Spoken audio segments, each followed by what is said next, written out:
গ্রামের নাম ছিল গোপালপুর। সেখানে থাকত এক দুষ্টু ছেলে, রাহুল।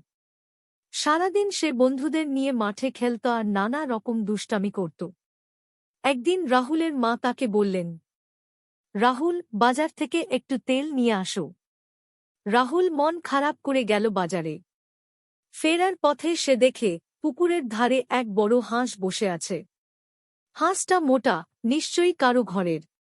রাহুলের মাথায় দুষ্টু বুদ্ধি এল। এই হাঁসটা বাড়ি নিয়ে গেলে মা খুশি হবে। সে হাঁসটাকে ধরতে গেল। হাঁস ভয়ে ডানা ঝাপটাতে ঝাপটাতে উড়ে গেল।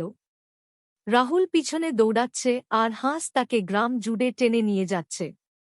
গ্রামের লোকজন হাসতে হাসতে বলল, চোরে না শিখে ধরেছে। রাহুল এবার ধরা পড়ল। শেষে হাঁসটা উড়ে গিয়ে সরাসরি মন্দিরের ছাদের ওপর বসল। রাহুল হাঁফাতে হাঁফাতে ফিরে এল।